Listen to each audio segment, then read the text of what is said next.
wanting them to be under the influence of the Holy Spirit. I mean, my wife has worked with the homeless. She did a homeless ministry. She was a pastor there, for years. And God had gave her the heart for her to do that. He gave her the heart to go down to Mexico and go work with the orphanages and stuff like that. So God has placed it on your heart somewhere, but it's going to look differently. But does that mean we had different faiths or we had different levels? No, it was just God gave us a heart for the different people that he gave us a heart for. And it led us to go even deeper into the thing that he gave us the gift to do. So it was exciting. It was awesome. It was wonderful.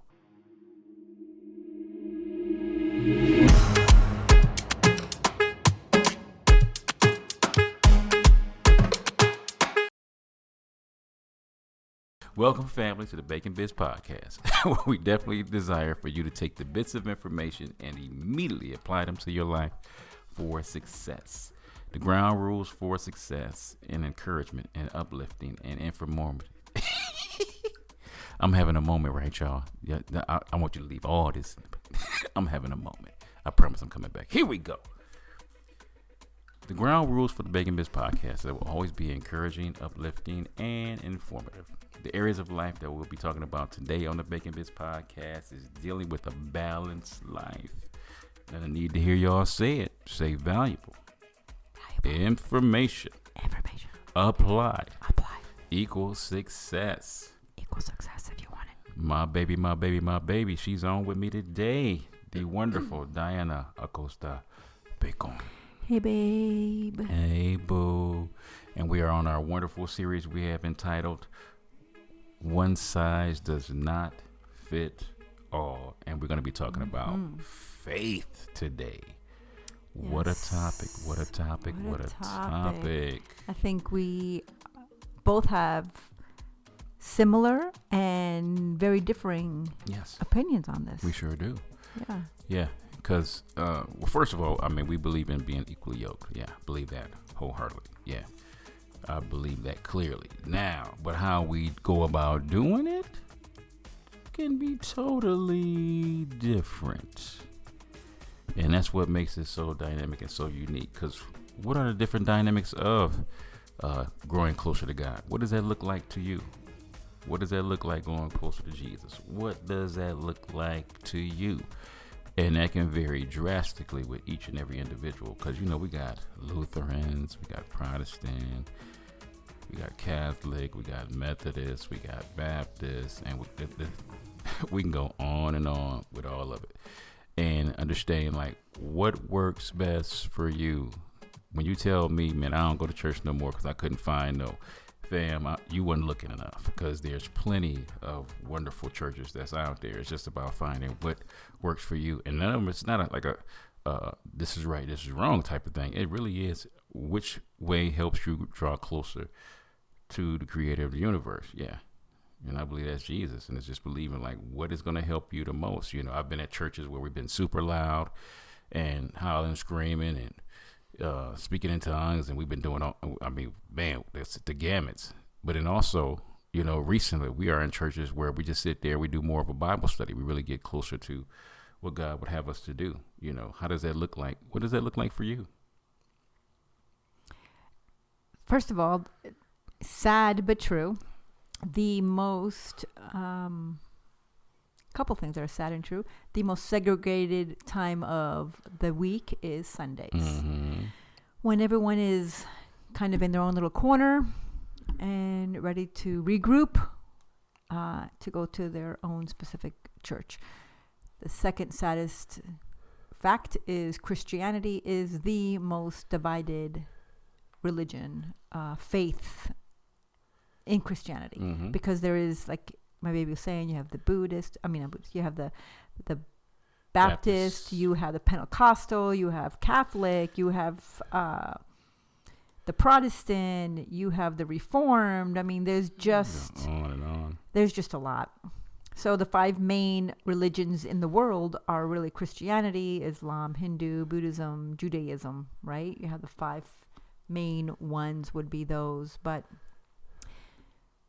I think, like my baby, when we first started, he was talking about we believe in being equally yoked. And what that means is to be equally yoked together is to have the same faith, ideas, principles, characteristics that we hold true to our heart and live our life according to those standards that Christ put before us. That's what it means to be equally yoked for us as a couple, is that we both have the same set of value system. Our value system is from the same faith.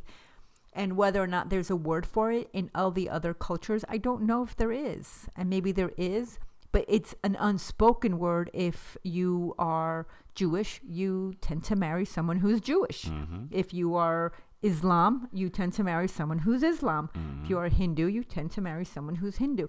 So, and I think that goes without saying from our former podcast that we did about love.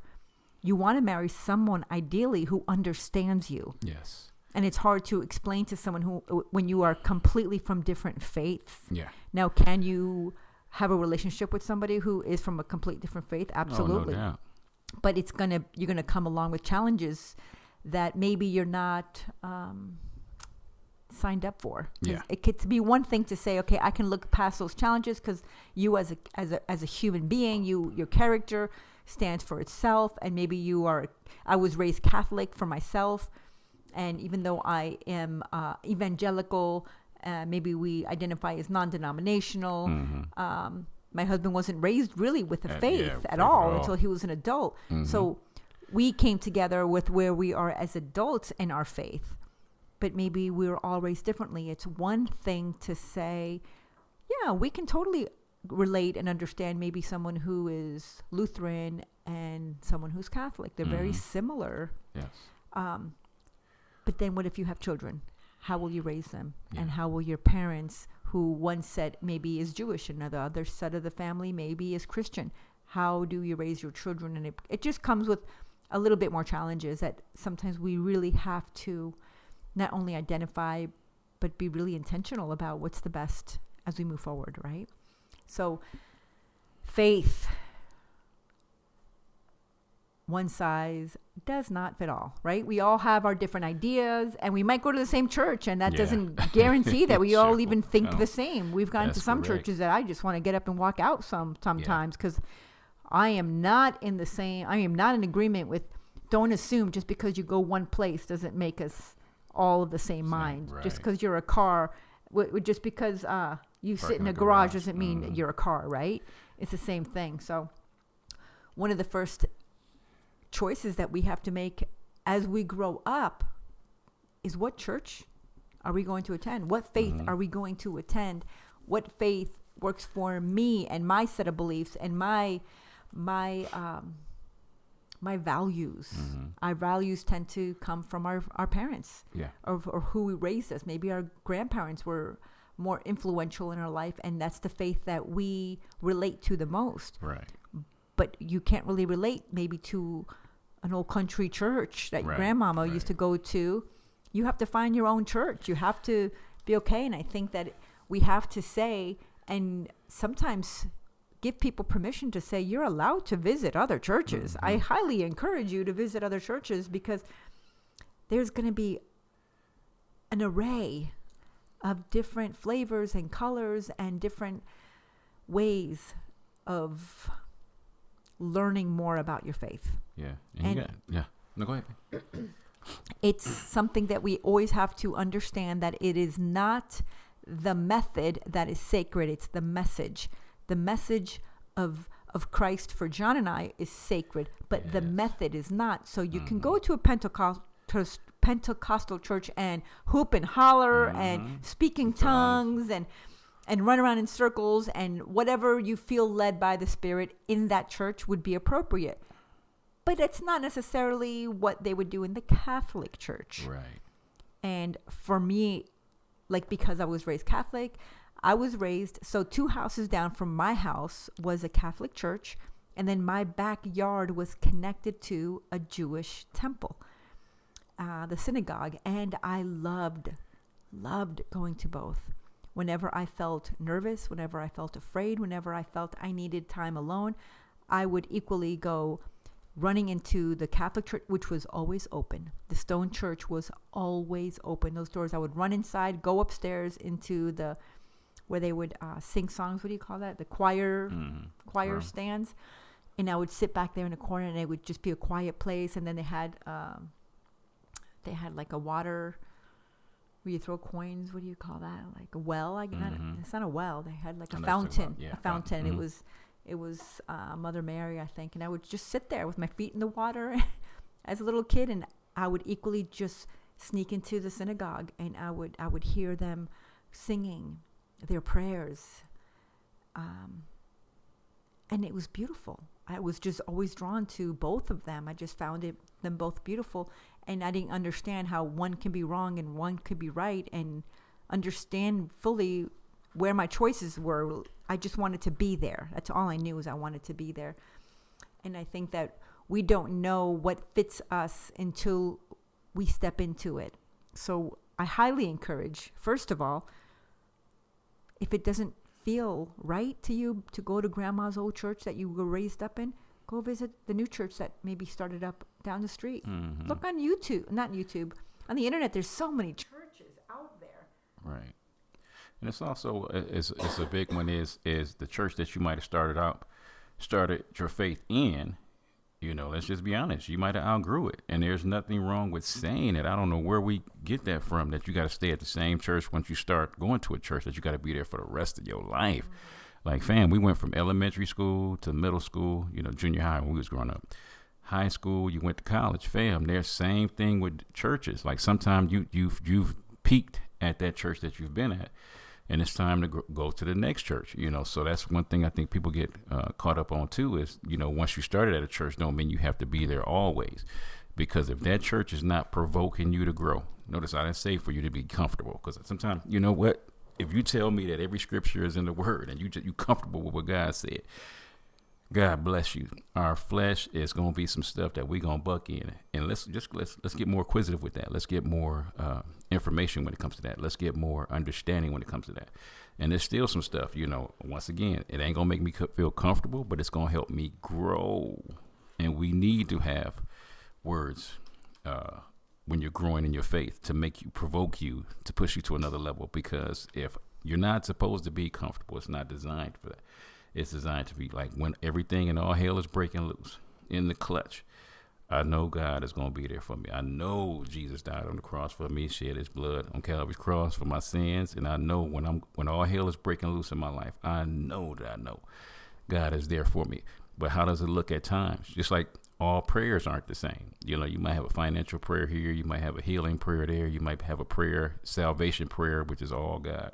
And you just believe in, whether it's, you're praying for your kids, family, friends, unbelievers. Guess what? The prayers are different. So guess what? Our different levels of faith is going to be different. And that's where it goes to one size doesn't fit all. It's going to be different for different people. Yeah. And just like you were saying, John, like just because we started in that church doesn't mean that you have to die in that church. As we grow and understand our gifts, for instance, so say we have the gift of helping or healing, right? But there's not opportunity in that church. Maybe it's a smaller church and there's really no opportunity. There's no healing ministry that goes to hospitals and visits. Maybe there's no opportunities for you to grow in your gifts. It's okay to visit other churches and to help develop those gifts and help develop your faith. And it gives us hope, and it gives us community. There's more than it's just going and listening to somebody share a sermon and then you leave. Just because you go to church doesn't mean that you are fully involved and immersed in that faith. It just means you're going and you're trying to find and discover your way, and that's fine and that's wonderful. So allow yourself opportunity to grow your faith, because that's going to grow our devotion. And one size doesn't fit all. Our devotion for one person might say, I pray 4 hours a day, and you'll feel shameful because, I pray 30 minutes a day. But like, I pray when I'm taking a shower because that's the only time I feel like I'm alone. Well, that's great because that's where you are right now. And that might change. That might not. The reality is we're all different, and what fits for one and what fits for you as you grow in your faith and in our families, that's going to look different as well. And so is our life in service. Our faith is not just what we profess, but how we live our life. How we live our life and how that is expressed is our ministry, Yeah. is our faith walk. Our walk of faith is maybe you feel drawn to helping children, so you work in foster care, or you're social services, Yes. or you work as a volunteer in the hospitals just holding babies who are born to addicted mothers who need to be Yes. held and fed. Maybe you're drawn to elderly ministry or to help with care ministry for people who've lost their loved ones, or people who are in nursing homes, or maybe you feel led to lead a men's ministry. You want to get built up by men, so you join a men's ministry. There's so many things that are available to us, but we will not know unless we investigate other churches and other places that we're able to go. And there's nothing wrong with that. Let that be a catalyst to help us express and develop the faith that we have. Yeah, because it could be where people, I have the privilege and the honor to do 2 classes at my place of employment. I work with drug addicts and alcoholics, and sometimes when you're being controlled by this substance, and you be feeling like, man, I have no power, and you have a relationship with God, you feel so down, and the shame and the guilt is wearing you out. And guess what? God gave me the gift to have that sympathy and that love for people that are under the influence of substances, versus wanting them to be under the influence of the Holy Spirit. My wife has worked with the homeless. She did a homeless ministry. She was a pastor there, for years. And God had gave her the heart for her to do that. He gave her the heart to go down to Mexico and go work with the orphanages and stuff like that. So God has placed it on your heart somewhere, but it's going to look differently. But does that mean we had different faiths or we had different levels? No, it was just God gave us a heart for the different people that he gave us a heart for, and it led us to go even deeper into the thing that he gave us the gift to do. So it was exciting. It was awesome. It was wonderful. And the same thing, let it be a catalyst to begin your walk like where you work right now, babe. Like as they're looking, they're physically seeking a new way of life, a different way of living. They know that drugs and alcohol are not the answer. No, they're not at all. They're destroying their life, and they're looking for a different way. So one of the catalysts for them is the very first thing to do is first get clean. Right? Get clean. So your faith is your hope for a better future. There's hope that your life can be better than it is. Yes. And that's where we start. So they start you with AA. NA. I don't know all the A's. Celebrate recovery. But that steps into, but that goes into celebrate recovery. But that's part of, usually the first couple of points of any of the recoveries is I'm powerless over this substance, and the second one is there's a power stronger than me that's going to help me get through this. And that's where, I get a chance to come in and say, you know what, Jesus is that power that can help you get to where you're trying to get to, that you're not under the influence of, because we all under the influence of something. We really are. But the question is, what is influencing you? And it's a blessing to have God be your main influence. And that way you get to live your best life. Not saying an easy life, just you get a chance to live your best life and letting him be him through you. And like I said, that varies, for some people. Like I said, my wife said 4 hours of prayer. Some people it's staying in the Bible and knowing the Hebrew and knowing the Greek. And, it's so many different variations. And ain't nobody better than nobody else. It's understanding that, what, this is what it takes for me to get closer to my relationship with Jesus. So that's big. So your catalyst can be any one of these things. But it's first having enough hope to say, I want a life of faith. Yes. A lot of us feel like we've been in situations where we're like, I'm going to wait for the pastor. I'm going to wait. Can you come pray? I'm like, you can pray. You can pray for someone. Yeah. And the most powerful prayer can simply be help. The most powerful prayer is the tears. Sometimes the most powerful prayer is simply your presence. And be willing to stay somewhere where it's uncomfortable and there are no answers, and you're just holding a hand and you cry together and say, I'm here. That's it. Like, I'm here. I'm here with you, and we're not going to have answers to everything. But I highly encourage you to find a family of faith. Yes. Find a family of faith for yourself that helps you grow, helps you develop to be the person that you want to be, is in line and in perfect alignment with your ideals, your the characteristics that you're seeking to develop. If you have small children, someone with a youth ministry, someone with a youth group that helps them with people their age, that help them in their area. Someplace, if you're a single person that has a singles ministry or a women's ministry or a men's ministry, there's so many opportunities out there. Number one, finding your family of faith will help keep us accountable.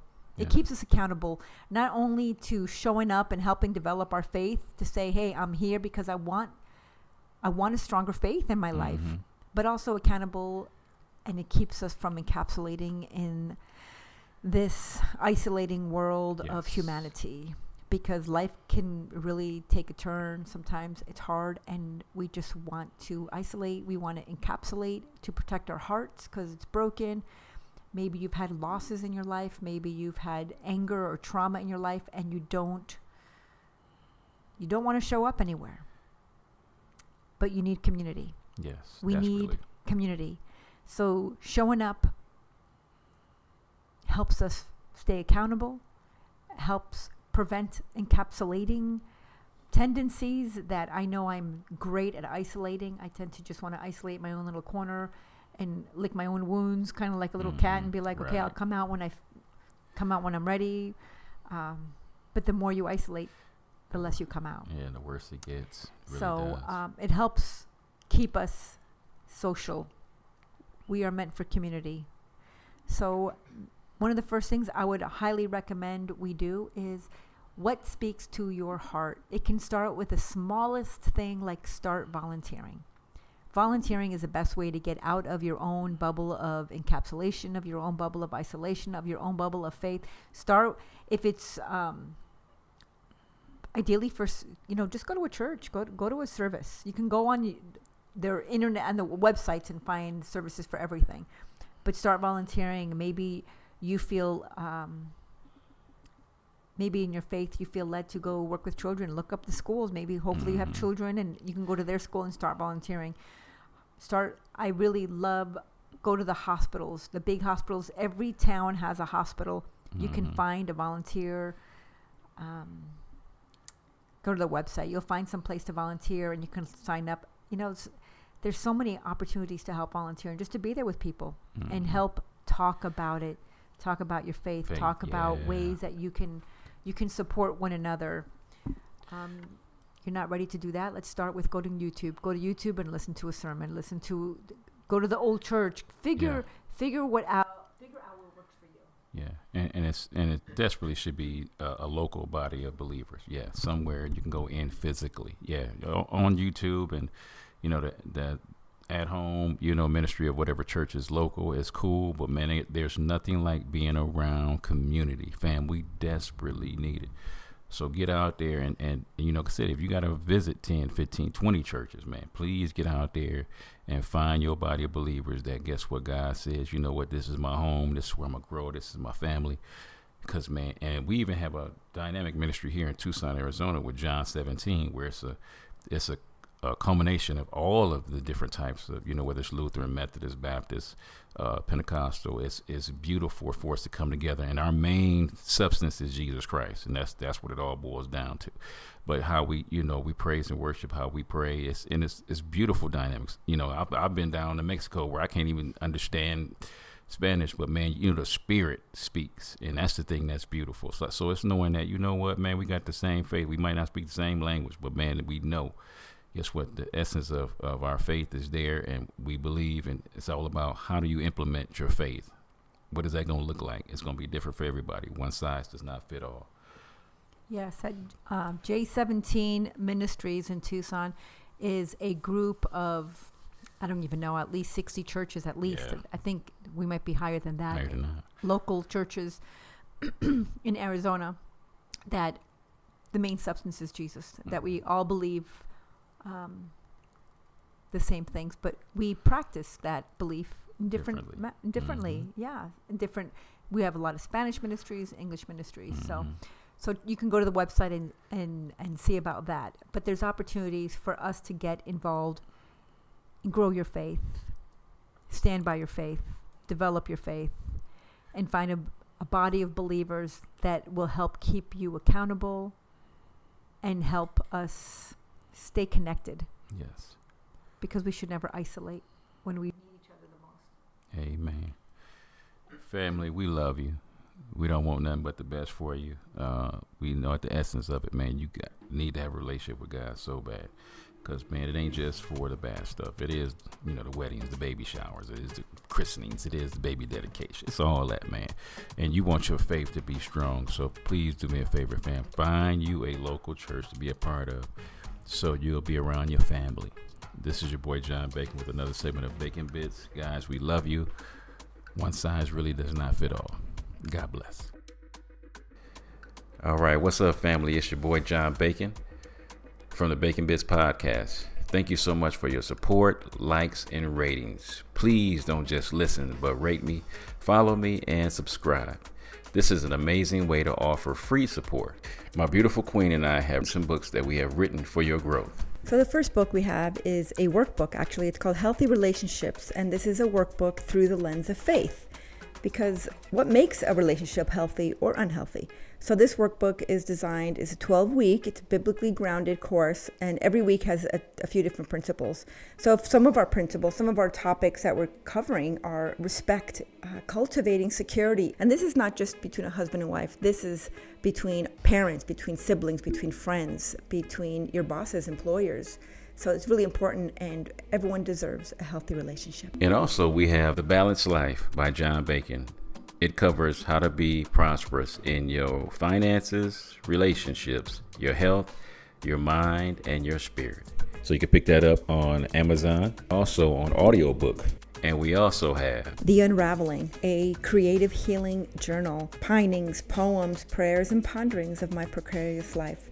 I've had a testimony of I've had 2 brain tumors and 2 brain surgeries, and I'm super grateful, but I'm still grieving the process of healing, and this is part of the process. In this book you have devotionals, you have prayers, and you have some ponderings, and in between these pages there's a space for you to also be prompted to paint and to create your own, or maybe you want to write something in these books. This is part of your creative healing journal that we get to walk through together. And you guys can just head over to Kingdom Servants First. Kingdom Servants, the number 1, st.com. And you can purchase all 3 of these books. Thank you for your support, your love, and your contributions. God bless.